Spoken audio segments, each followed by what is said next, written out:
세월은 빨리 지나가고 있습니다.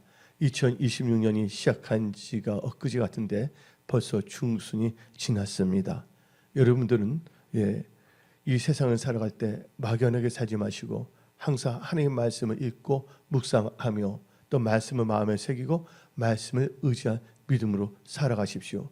또한 여러분들 이 기도는 크리스찬에게 있어서 영적 호흡입니다. 사람이 호흡하지 않는다면 죽을 수밖에 없는 것처럼 크리스찬들이 기도하지 않는다면 영적 호흡을 하지 않는다면 여러분들 살아있는 존재가 아닙니다. 그래서 여러분들은 오늘 이 시간에 말씀을 듣고 말씀을 마음에 새기며 말씀을 의지하십시오. 그래서 오늘 주일은 형통과 형통할 때 그리고 공고와 공고한 때를 생각하며 라는 제목을 가지고 말씀을 선포하고자 합니다.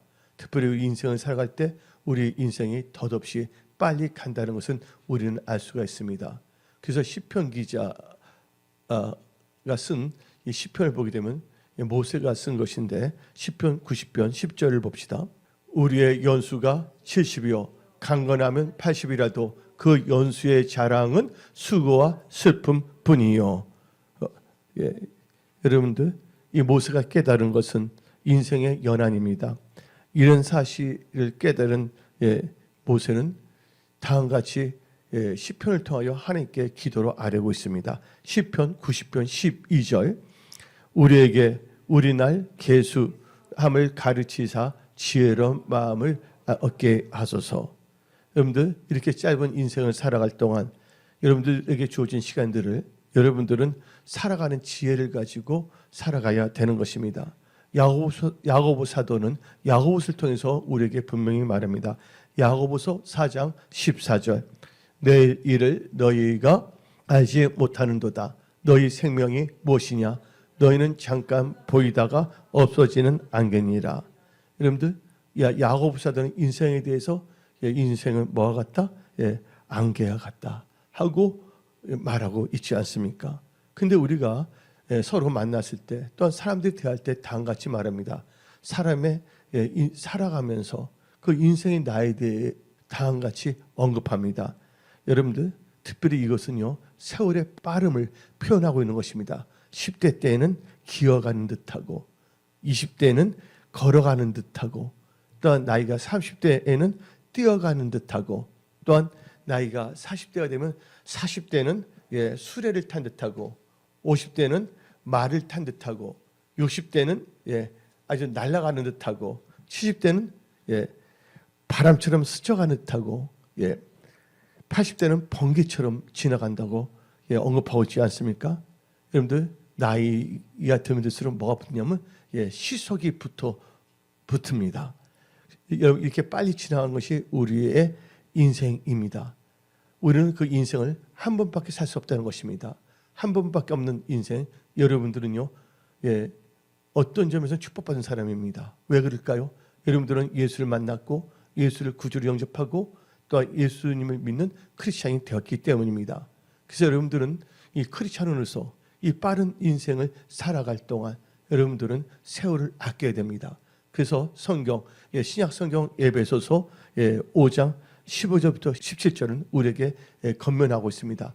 그런즉 너희가 어떻게 행할지를 자세히 주의하여 지혜 없는 자같이 하지 말고 오직 지혜 있는 자같이 하여 세월을 아끼라. 때가 악하니라. 그러므로 어리석은 자가 되지 말고 오직 주의 뜻이 무엇인가 이해하라. 여러분들 저는 그렇습니다. 저는 여러분들이 원하는 여러분들의 길을 즐겁게 하고 듣기 좋아하는 설교를 하는 목사가 아닙니다. 여러분이 반드시 들어야 할 하나님의 말씀을 선포하는 목사인 것입니다. 그래서 여러분들이 예배를 드릴 때 말씀을 드릴 때 여러분들이 인간적으로 원하는 것을 듣고 자지 마십시오. 하나님께서 여러분을 사랑하시사 여러분들 때 주고자 하는 하나님의 말씀을 듣고 그 말씀을 마음에 새기며 그 말씀을 의지하여 살아가십시오. 그래서 이 마지막 때는 사람들이 기가 어두워져서 자기 사역을 따라 스승을 두고 거기에 길을 쫑긋합니다. 그래서 디모데후서 4장 3절부터 4절 말씀. 때가 이르니 사람이 바른 교훈을 받지 아니하며 귀가 가려워서 자기의 사역을 따라 스승을 많이 두고 또 그 길을 진리에서 돌이켜 허탄한 이야기를 따르니라. 그래서 지금 보게 되면요, 이 크리스천들이 하나님 말씀 듣고 진리의 생명을 걸지 않습니다. 진영 논리에 뻘에서 자쪽이나 우쪽이나 뭐냐면 진리가 아닌 것에 대해서 피 터지게 싸우고 있습니다. 은혜성수의 모든 건속들은요, 오직 예수의 신앙을 가지고 진리의 말씀에 생명을 걸고 믿음으로 살아가는 그런 크리스찬이 되시기 바랍니다. 마지막 때는 거짓 선지자가 많이 일어나고 배도의 무리들이 있게 되어 있습니다. 하나님의 영광을 구하는 것이 아니라 가룟 유다 같이 열심당을 만들어 어떤 인간적인 세속 정치에 더 관심을 가지는 경우인데, 은혜 성속의 모든 크리스찬들은요, 세속화되지 마시고 온전히 이의 것을 바라보며 성령의 인도함을 받아 이 세상에서 하나님의 기쁜 소식을 전파하는 복음의 나팔수들이 다 되십시오. 그래서 여러분들은 지혜로운 자의 책망을 들을 때 마음을 아파하거나 슬퍼하지 마시고 도리어 감사하고 하나님께서 나에게 주시는 말씀이구나 할 때 여러분들의 삶은 달라질 수밖에 없습니다. 그래서 오늘 본문 말씀 전도서 7장 5절을 읽어봅시다. 지혜로운 사람의 책망을 듣는 것이 우매한 자들의 노래를 듣는 것보다 나으니라. 그래서 잠언 15장 31절을 봅시다. 생명의 경계를 듣는 귀는 지혜로운 자 가운데에 있느니라. 그래서 여러분들은 항상 길을 진리에 쫑긋해야 됩니다. 아까 조금 전에 언급했지만 디모데후서 4장 4절 한번 또 읽어봅시다. 어리석은 자는 그 길을 진리에서 돌이켜 허탄한 얘기를 따르니라. 여러분들 오늘 이 주일날 진리의 말씀을 듣고자 또 하나님께 신과 진정으로 예배드리고자 나온 것입니다. 그렇다면 오늘 말씀 제목 형통과 형통할 때, 그리고 공고와 공고할 때를 생각하면서 첫 번째, 여러분들은 이 세상 살 동안 여러분들이 형통할 때를 만날 때도 있고 공고할 때로 만날 때도 있습니다. 근데 여러분들이 형통할 때나 공고할 때나 여러분들은 어떻게 대처해 나갈 것인가에 대하여 여러분들은 지혜가 있어야 됩니다. 그래서 하나님께서는 첫 번째로 이 세상 사는 동안 뭐가 있어야 된다? 여러분들에게 지혜가 있어야 된다. 근데 지혜에 대해서는 제가 많이 말씀을 선포했습니다. 하나님을 경외하는 것이 지혜의 근본이었습니다. 지혜가 부족하거든 꾸짖지 않고 후회 주시는 하나님께 지혜를 구하라고 성경 말하고 있습니다. 근데 여러분들 전도서 7장 11절 본문 말씀을 봅시다. 지혜는 유상같이 아름답고 햇빛을 보는 자에게 유익하도다. 그리고 여러분의 한 번밖에 없는 인생을 지혜로 인생의 집을 건축하시기 바랍니다. 그래서 잠언 24장 3절부터 5절 봅시다. 집은 지혜로 말미암아 건축되고 명철로 말미암아 견고하게 되며 또 방들은 지식으로 말미암아 각종 귀하고 아름다운 보배로 채우게 되느니라. 지혜 있는 자는 강하고 지식 있는 자는 힘을 더하니라. 그래서 하나님께서는 오늘 이 시간에 여러분들 뭐예요? 이 세상을 살 동안에 형통할 때도 있다, 공부할 때도 있다. 그러나 이 모든 것은 뭐로 살라? 지혜로 살라고 말씀하시는 겁니다. 여러분들 중국에 여러 나라가 있었을 때입니다. 근데 한 나라에 왕이 있었는데 바로 이웃 나라 왕하고 사이가 안 좋았습니다. 그래서 둘이서 항상 다투게 되고 사소한 일 때문에 조그만 군사적인 충돌이 있었습니다. 이때 그 한 나라의 그 왕이 자기 충성되고 지혜로운 신하에게 너는 그 옆 나라에 가서 이웃 나라에 가서 잘 화해시켜라. 서로 갈등을 해소시키고 좋은 이웃 국가가 되도록 하라 하고 말했습니다. 그래서 이 지혜롭고 충성된 이 사신이 이 신하가 사절단을 이끌고 옆에 있는 나라에 가서 거기 나라의 국왕을 아련하게 되었습니다. 그리고 그 충성되고 지혜로운 사신은 왕에게 당같이 말했습니다. 자기가 섬기는 본국의 왕은 초승달 같은데 대왕은 보름달입니다. 그러니까 그 말을 들은 이웃 왕이 너무나 기분이 좋은 거야. 그렇지, 옆에 있는 나라의 왕은 초승달같이 쫙 이렇게 되는데 나는 깍찬 보름달이라니까 그 말 진짜 진짜다 하면서 막 웃으면서 너무 반가워한 거예요. 그래서 그 말 듣는 순간 그분이 딱 말했어요. 우리 더 이상 싸우지 말고 우리 친하게 지내자고. 그래서 이 두 나라의 사이의 그 갈등이 순식간에 해소되었습니다. 그리고 임무를 마치고 그 신하가 다시 사절단을 데리고 돌아오게 됐는데 간신배가 그 충성된 지혜로운 사신과 임금을 이간질시키려고 온갖 작업에 들어갔습니다. 그러니까 임금은 기분이 진짜 안 좋았어요. 본국의 임금은 아니 내 신하가 나를 초승달이라고 이웃집 나라의 왕을 보름달이라고 했어? 내가 아무리 봐도 내가 보름달이지. 제가 조금은 초승달 같은데 어떻게 그렇게 말할 수 있냐고 씩씩거리면서 신하로 오면 크게 혼내주고 한번 그 신하의 태도에 따라서 중대 결단을 해야 되겠다고 그 왕은 마음을 먹고 있었습니다. 그래서 이제 이 신하가 돌아왔을 때 왕이 말합니다. 자네가 이웃나라 가서 내가 없다고 해서 나를 초승달이라고 했다면서 하고 화를 버럭 내는 것입니다. 그때 이 지혜로운 신하는 다음같이 말했습니다. 폐하, 보름달은 이제 기울이는 달입니다. 초승달은 이제 시작하는 달입니다. 미래가 있지만 이제 보름달은 이제 소멸하는 달입니다. 맞아 안 맞아요? 한번 보름처럼 이제 가라앉잖아요. 그러니까 그 말 한마디에 노여워했던 그 임금이 껄껄껄껄 웃으면서 자네 말이 옳다고 하면서 마음을 풀었습니다. 이 신하가 뭐가 있었습니까? 지혜가 있었다는 것입니다. 여러분들 인생을 살아갈 때 어떤 강압적인 힘과 빡빡 우겨대는 어떤 말로서 살아가지 마십시오. 그래서 여러분들은 무엇보다도 인생을 살아가는 데 있어서 사람은 형통할 때 공고한 때를 만나는데 반드시 뭐가 있어야 된다? 지혜를 갖고 살아야 된다는 것입니다. 그래서 여러분들은 지혜로 여러분의 인생의 집을 잘 건축할지어다. 그래서 성경 말씀 전도서 7장 12절 다 같이 읽어봅시다. 지혜의 그늘 아래에 있음은 돈의 그늘 아래에 있음과 같으나 지혜에 관한 지식이 더 유익함은 지혜가 그 지혜 있는 자를 살리기 때문이라. 여러분들 저는 영화를 좋아합니다. 한때는 뭐 영화 배우도 되려고 그랬고 한때는 영화 감독도 하려고 하지 않았습니까? 근데 제가 영화를 본 것 중에서 참 감명 있는 영화가 있었습니다. 그 영화는요 유태인들을 배경하는 영화인데 신들러 리스트 아세요? 신들러 리스트. 신들러 이거 실화입니다. 이 실화를 영화로 만드는데 신들러 리스트라는 그 영화가 있습니다. 이것은요 유태인들이 독일 히틀러의 그 나치 정권에 붙잡혀서 수용소 생활을 참혹했던 수용소 생활을 적나라하게 표현해주는 잘 보여준 영화입니다.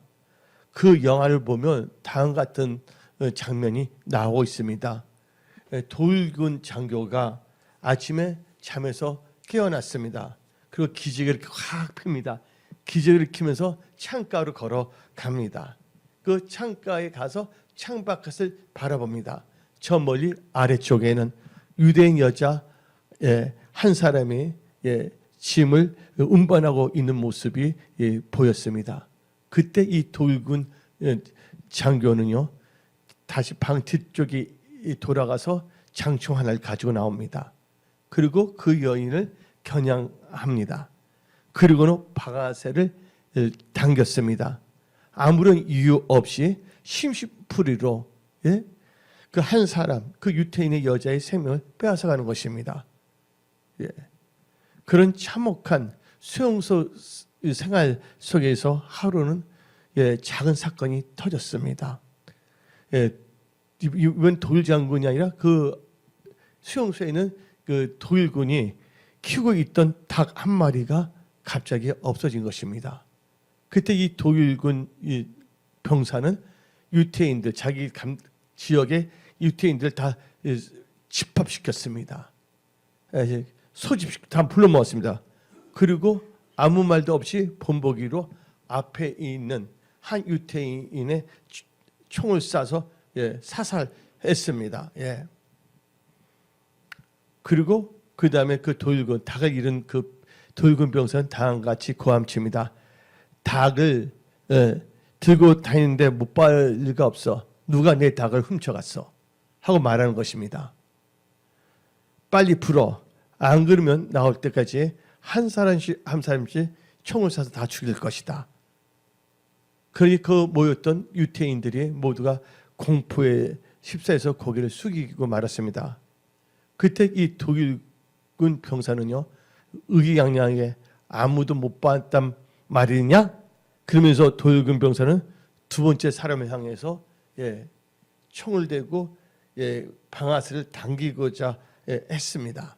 바로 그때 나이 어린 소년이 한 발자국 앞으로 몸을 내밀었습니다. 근데 그 어린 소년의 얼굴은 겁에 질린 표정이었습니다. 그때 이 독일군 이 병사가 그 모습을 보면서 너냐? 너가 내 닭을 훔쳐갔냐? 하고 윽박지르면서 호통을 쳤습니다. 그때 이 어린 유태인 소년은 단같이 말합니다. 아닙니다. 그러니까 독일군 병사는 그렇다면 누가 훔쳤는지 넌 알고 있냐? 그러니까 그 어린 소년이 뭐라고 하는지 아십니까? 알고 있습니다. 그러니까 다른 유태인들은 제가 무슨 짓을 하려고 그러나고 더 겁에 질려 있었어요. 그때 이 독일군 이 병사는 누구냐? 그때 소년은 겁에 질려 있으면서 분명한 목소리로 대답하면서 저 사람입니다 하면서 한 사람을 가리켰습니다. 그 소년이 누구를 가리킨 줄 아십니까? 총에 맞아서 이미 죽은 사람이었습니다. 죽은 사람이야 이미 어쩔 수 없지 않습니까? 얼마나 지혜로운 답변입니까? 여러분들, 그래서 전도서 7장 12절 다시 한번 읽어봅시다. 지혜 그늘 아래에 있으면 돈의 그늘 아래에 있은 것 같으니 지혜가 난 지식이 더 유익함은 지혜가 그 지혜 있는 자를 살리기 때문이라. 이것을 우리가 개역 한글로도 한번 읽어봅시다. 지혜도 보호되는 것이 되고 돈도 보호되는 것이 되나 지식이 더욱 아름다움은 지혜는 지혜인 얻은 자의 생명을 보존함이라. 이것을 우리 다 같이 한번 새 번역으로 한번 읽어봅시다. 돈이 사람을 보호하듯 지혜도 사람을 보호한다. 그러나 지혜를 깨우쳐 아는 지식이 더 좋은 까닭은 지혜가 그 사람의 목숨을 살려주기 때문이다. 또 이것을 우리 현대인의 성경을 한번 읽어봅시다. 지혜로도 보호를 받을 수 있고 돈으로도 보호를 받을 수 있으나 지혜가 더 유익한 것은 그것이 소유한 자의 생명을 보존하기 때문이다. 나이 어린 유대인 소년의 지혜는 자기 생명만 구할 뿐만 아니라 같이 서 있었던 살아있는 유대인들의 생명도 구했습니다. 뭐 때문에 그랬습니까? 지혜가 있었기 때문입니다. 그래서 여러분들은 이 세상을 살아갈 때 가정에서나 일터나 직장에서 사업에서 또 교회 생활 때 지혜를 갖고 살아가시기 바랍니다. 우리 은혜성소에 다시 우리는 일어나야 되겠습니다. 하나님의 은혜와 성령 충만 가운데 우리는 지혜로운 자가 되어 영혼 구원에 앞장서는 궁창에 빛나는 별 같은 다니엘서 12장에 나오는 그런 크리스찬이 되어야 되겠습니다. 그래서 잠언 3장 18절을 봅시다. 지혜는 그 얻은 자의 생명나무라 지혜를 가진 자는 복되도다. 아멘. 두 번째 단계에서 여러분들 형통과 형통한 때 그리고 공고와 공고한 때를 생각하면서 근데 여러분들 말씀해 주면 좀 약간 좀 그렇지 않습니까? 그냥 형통할 때와 공고할 때를 생각하며 얼마나 깔끔합니까? 근데 저는 분명히 나눴습니다. 뭘 나눴냐? 형통과 형통할 때 그리고 공고와 공고할 때. 여기서 여러분들은 의미를 깨달아야 됩니다.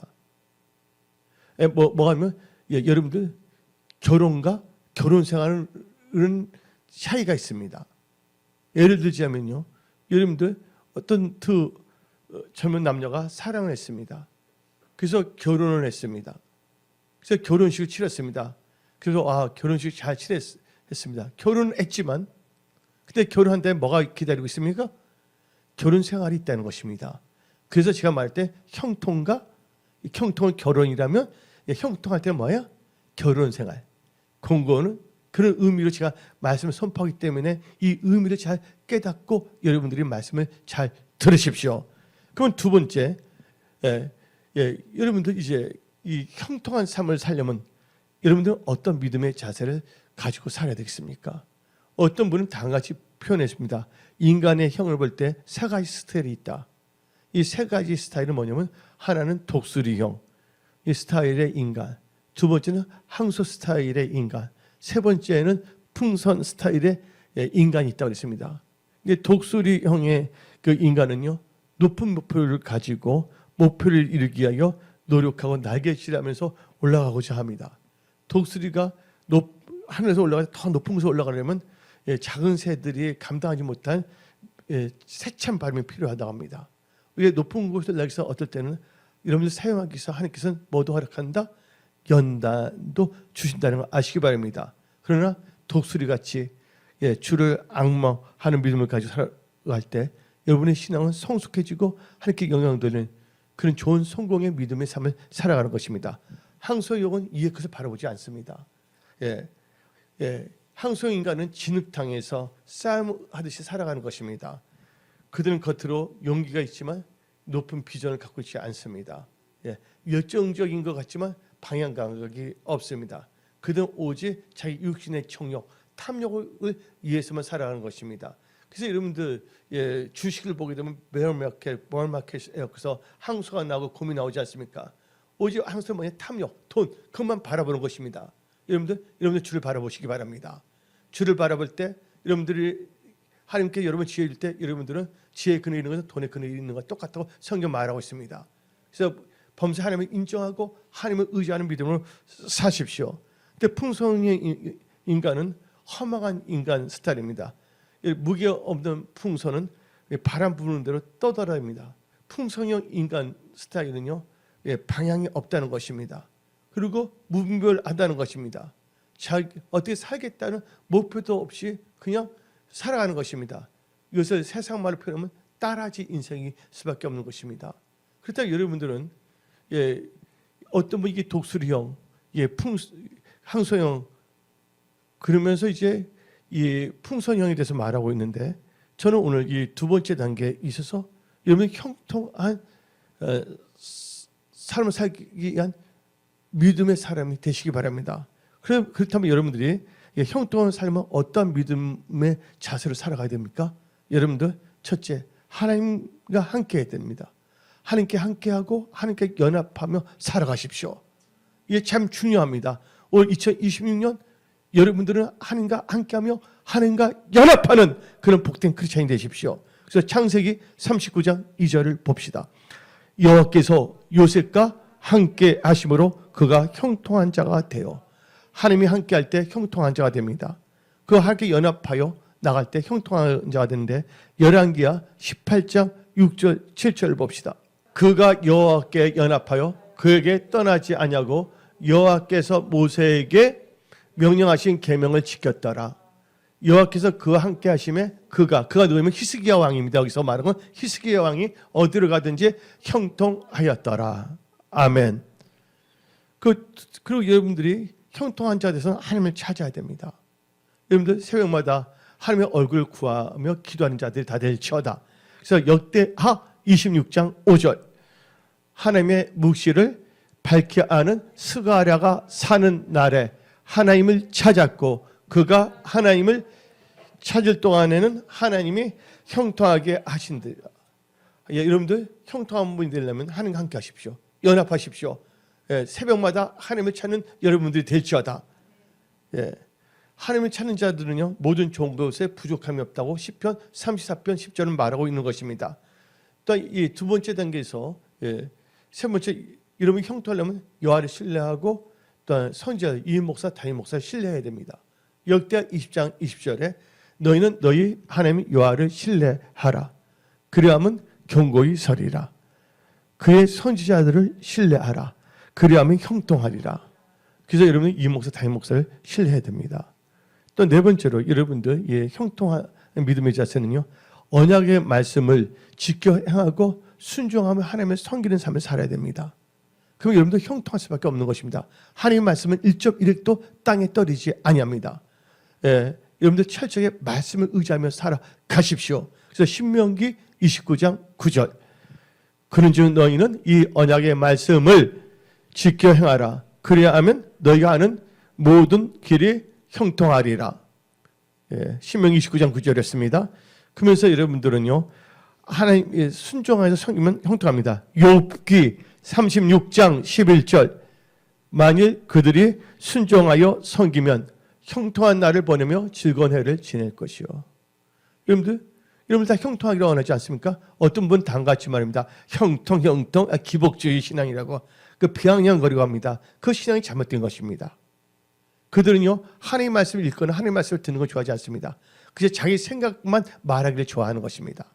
여러분들 형통은 아무나 하는 것이 아닙니다. 여러분들 오늘 성경에 말하는 그 형통함의 의미를 깨달으십시오. 그냥 자기 생각대로 그냥 막 떠들어댑니다. 무식하면 용감한 것입니다. 내 백성이 뭐가 없으면 한다고요? 지식이 없으면 망하는 것입니다. 함에 대한 지식이 없기 때문에 자기 좋을 대로 마음대로 입이 있다고 입을 확 열어서 막 뿜어내는 것입니다. 여러분들 그런 자가 되지 마십시오. 여러분들 형통한 자가 되려면요. 욥기 36장 11절 다시 한번 읽어봅시다.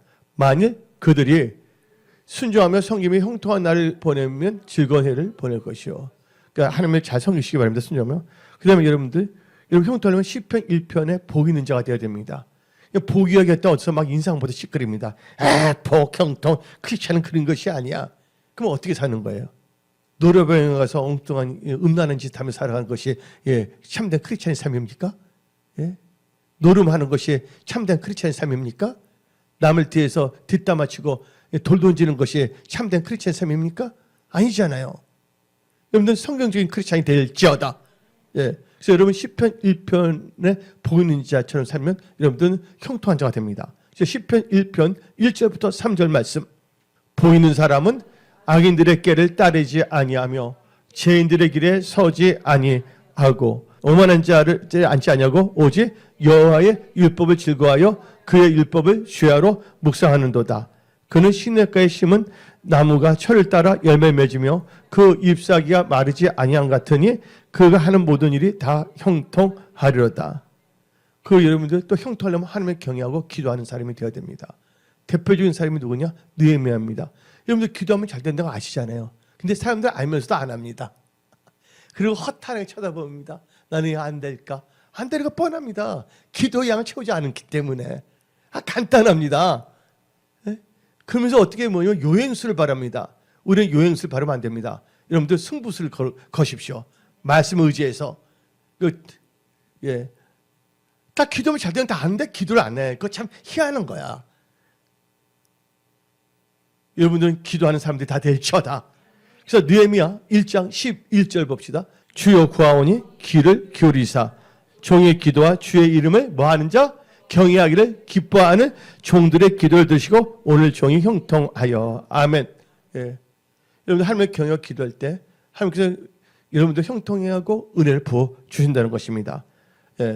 또 오늘 말씀의 제목에서 세 번째, 형통과 형통할 때, 그리고 공부와 공부할 때 생각하면서 세 번째 뭐냐?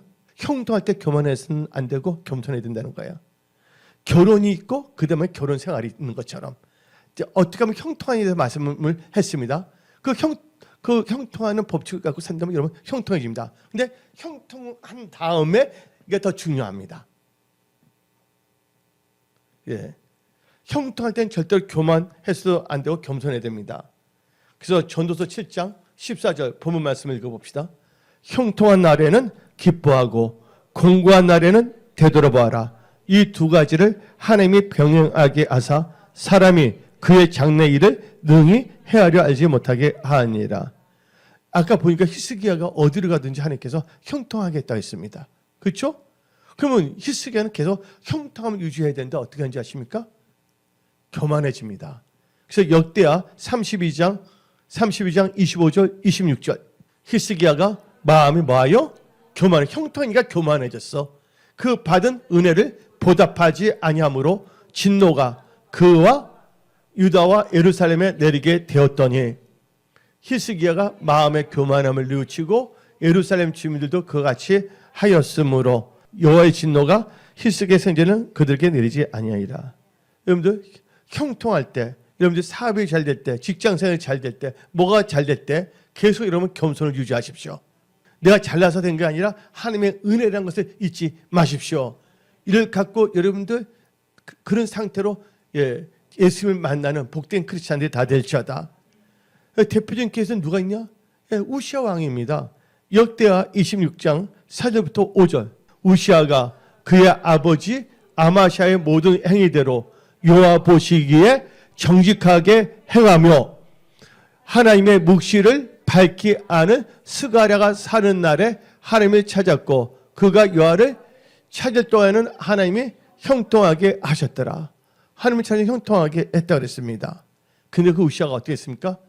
형통하게 잘 됐을 때 그래서 강성해집니다. 그때 더 하나님께 감사하고 겸손해져야 하는데 어떻게 했냐? 우시아 왕은요. 역대하 26장 16절을 봅시다. 그가 강성하여지면 어떻게 했다고요? 여러분의 회사가 잘 되었을 때, 여러분의 일터에서 진급했을 때, 여러분들 더욱더 겸손해집시오. 근데 어떻게 보면 우시아 왕이 뭡니까? 그가 강성해짐에 그의 마음이 교만하여 악을 행하여 그의 하나님 여호와께 범죄하되 그 여호와의 성전에 들어가서 향단에 분향하려 한지라. 그때 뭐가 됐습니까? 이 우시아 왕에는 하나님께서 문둥병, 한센병으로 쳐버렸습니다. 그래서 왕노릇도 못하고 별궁에 가서 살 수밖에 없었다는 것입니다. 여러분들 한 번밖에 없는 인생, 여러분들 시험 살지 마십시오. 진지하게 살아가십시오. 하나님과 동행하며 성령의 인도를 받으며 살아가십시오. 그래서 고린도전서 10장 12절 그런즉 선질로 생각하는 자는 넘어질까 조심하라. 그래서 갈라디아서 6장 7절 8절 읽어봅시다. 스스로 속이지 말라. 하나님은 없인 여김을 받지 아니하시나니 사람이 무엇으로 심든지 그대로 거두리라. 자기의 육체를 위하여 심는 자는 육체로부터 썩어질 것을 거두고 성령을 위하여 심는 자는 성령으로부터 영생을 거두리라. 이제 여러분들 인생을 살아갈 땐 지혜로 살아가야 된다. 두 번째 단계에서는 어떻게 하면 형통한 자가 될 것인가에 말했습니다.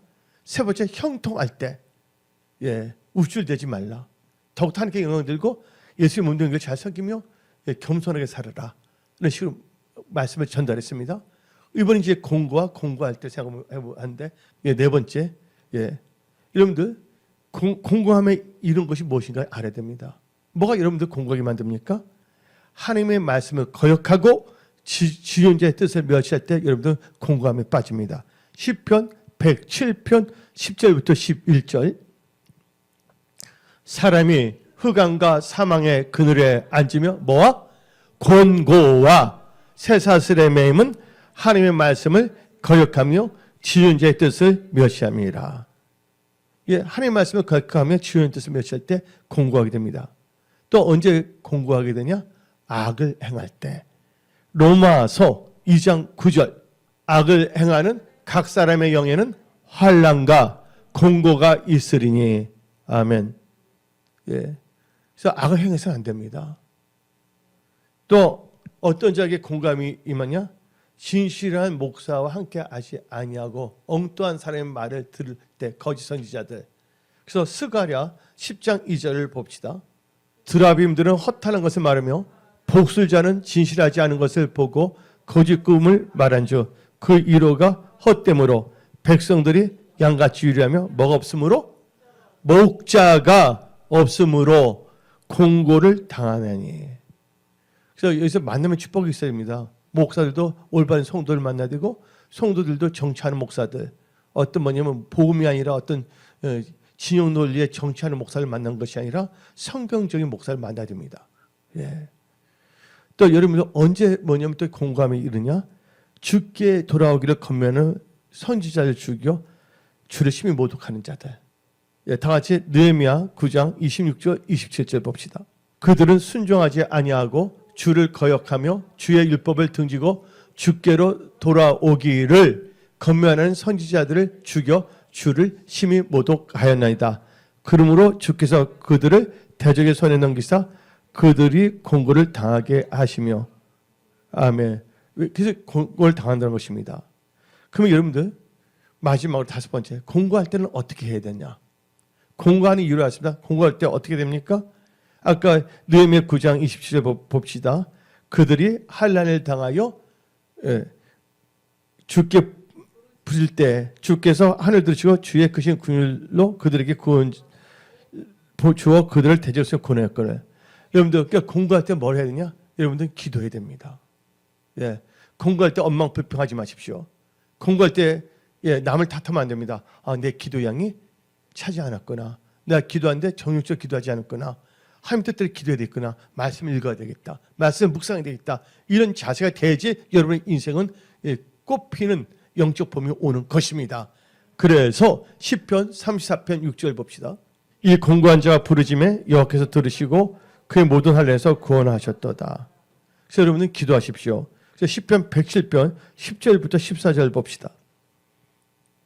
사람이 흑암과 사망의 그늘에 앉으며 공고와 쇠사슬의 매임은 하나님의 말씀을 거역하며 지존자의 뜻을 멸시함이라. 그러므로 그가 고통을 주어 그들의 마음에 겸손하게 하셨으니 그들이 엎드려도 돕는 자가 없었도다. 이에 그들이 그 환난 중에 여호와께 부르짖으며 뭐했다? 기도했다는 거예요.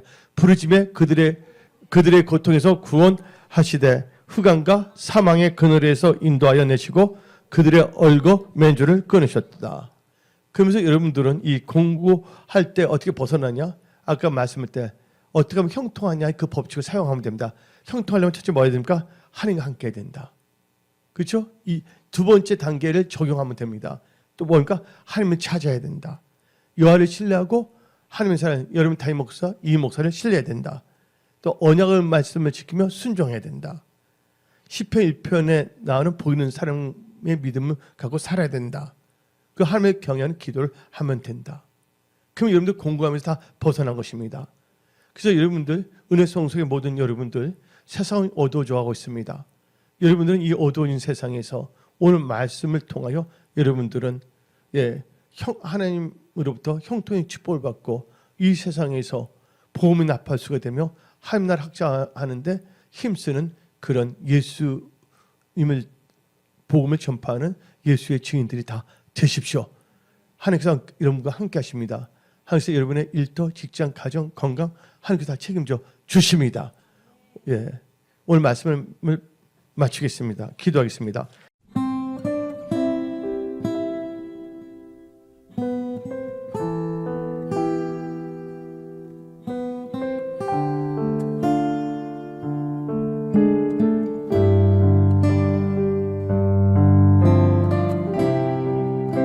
나의 생명 되신 예수님 사랑합니다. 모든 영광을 주님께 드립니다.